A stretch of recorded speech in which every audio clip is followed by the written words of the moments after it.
আপনারা অবগত আছেন যে আজকে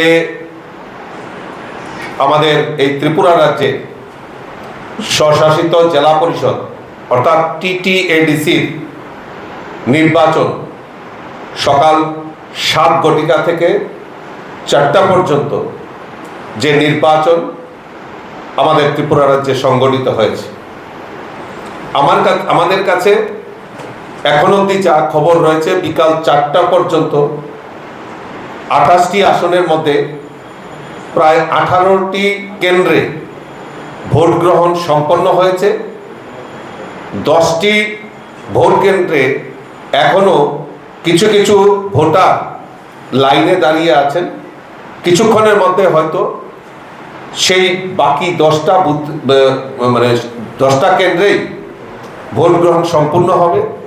বিকাল 4টে পর্যন্ত আমাদের কাছে যে খবর রয়েছে, প্রায় 81% ভোট এখানে সম্পন্ন হয়েছে। আরও হয়তো যে 10টা বুথ মানে কেন্দ্র রয়েছে, সেখানে হয়তো আরও 3-4% ভোট বৃদ্ধি হতে পারে। 2021 সালে আমরা যদি দেখি 82% ভোট হয়েছিল, সেই তুলনায় এইবার অনেকটাই বৃদ্ধি হয়েছে আমাদের এই স্বশাসিত জেলা পরিষদ এবং আমাদের এই ADC নির্বাচন।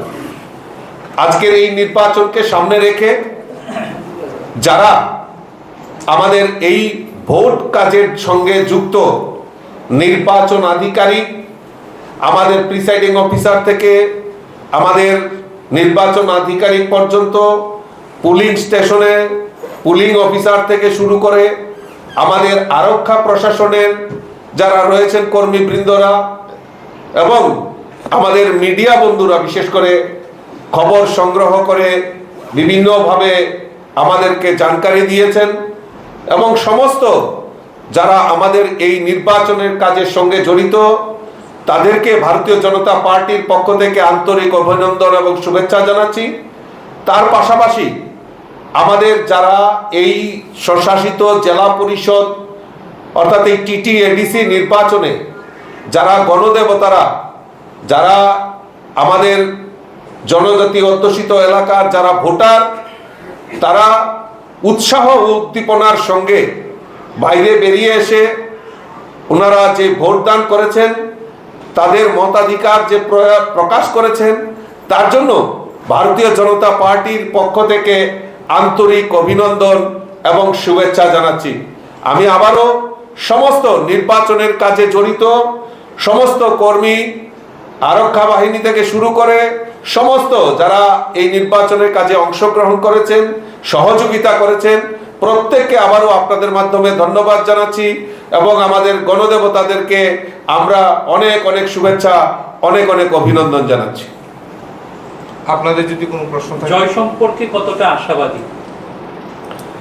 দেখুন, ভারতীয় জনতা পার্টি আমরা আমাদের দেশের যশস্বী প্রধানমন্ত্রী নরেন্দ্র মোদীজির নেতৃত্বে সরকার এবং আমাদের এই রাজ্যে আমাদের মাননীয় মুখ্যমন্ত্রী প্রফেসর ডক্টর মানিক সাহাজির নেতৃত্বে সরকার, এই ডাবল ইঞ্জিনের সরকার এই রাজ্যের জনজাতি বিকাশের জন্য, জনজাতিদের যে মৌলিক চাহিদা অন্ন, বস্ত্র, বাসস্থান, তার পাশাপাশি শিক্ষা, স্বাস্থ্য উন্নয়নের জন্য এবং বিশেষ করে পরিকাঠামো উন্নয়নের জন্য আমাদের সরকার, এই ডাবল ইঞ্জিনের সরকার যে প্রচেষ্টা করে যাচ্ছেন, আগামী দিন ট্রিপল ইঞ্জিনের সরকার, ADCতে যখন ট্রিপল ইঞ্জিনের সরকার হবে, এই ট্রিপল ইঞ্জিনের সরকার জনজাতি অংশের মানুষের উন্নয়নের জন্য আরও এক ধাপ এগিয়ে যাবে ট্রিপল ইঞ্জিনের সরকার। তাই এই জয় নিয়ে আমরা খুব আশাবাদী এবং মানুষ স্বতঃস্ফূর্ততার সঙ্গে ভোটদান করেছেন। তাই আমরা আশাবাদী যে আমরা ট্রিপল ইঞ্জিনের সরকার আমরা এই ত্রিপুরা রাজ্যে করতে যাচ্ছি। কিছু কিছু জায়গা থেকে হিংসাত্মক ঘটনার অভিযোগ উঠে এসেছে, যেমন বক্সনগরের বিভিন্ন জায়গা, পাশাপাশি আপনাদের বিজেপি বিধায়ক, এই ঘটনাগুলি সম্পর্কে কি বলবেন? দেখুন, বিভিন্ন জায়গায় আপনারা যেরকম খবর পরিবেশন করেছেন, আমাদের কন্ট্রোল রুম, আমরাও ব্যক্তিগতভাবে আমরা আমাদের পার্টির তরফ থেকে আমরা বিভিন্ন জায়গায় খোঁজখবর রেখেছি। দু একটা জায়গায় বিক্ষিপ্ত ঘটনাও আমাদের কাছে আমাদের নজরে এসছে। আমরা সংশ্লিষ্ট আরওর কাছে আমরা তা অভিযোগ জানিয়েছি এবং আমাদের দৃঢ় বিশ্বাস আরক্ষা প্রশাসন এবং সিভিল অ্যাডমিনিস্ট্রেশন এবং নির্বাচনের কাজে যারা জড়িত, আমাদের অভিযোগ, সেই অভিযোগগুলি খতিয়ে দেখে তার যথাযোগ্য ব্যবস্থা গ্রহণ করবে। কোথাও কি রিপোর্টের দাবি আছে আপনাদের? সেটা এখনো আমরা বলছি, আমরা বিভিন্ন জায়গায় যে ঘটনার পরিপ্রেক্ষিতে আমরা অভিযোগ দায়ের করেছি, সেটা নির্বাচন কমিশন তার প্রসেস অনুযায়ী সেটা নির্ধারণ হবে। অভিযোগগুলি কি মথার বিরুদ্ধে না অন্য কোনো রাজনৈতিক দলের বিরুদ্ধে? না, দেখুন, আমাদের প্রতিপক্ষ তো অন্য দলগুলি নেই, আমাদের স্পেসিফিক মথার সঙ্গেই লড়াই হচ্ছে। তো কাজেই বিভিন্ন জায়গাতে যে অভিযোগগুলি আসছে, এই পলিটিক্যাল পার্টি যারা এই ময়দানে রয়েছে প্রধান প্রতিপক্ষ হিসাবে, তাদের বিরুদ্ধে আমরা করেছি।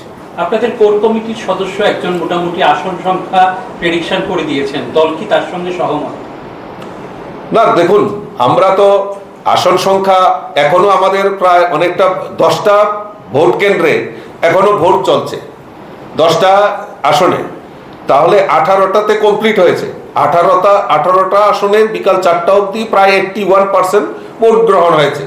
এখনো 10টাতে ভোট চলছে। তো কাজেই প্রেডিকশনটা সম্পূর্ণ হওয়ার পর আমরা সেটা সঠিক নির্ণয় নিতে পারবো। আমরা আবার প্রয়োজনে আপনাদের সঙ্গে শেয়ার করব।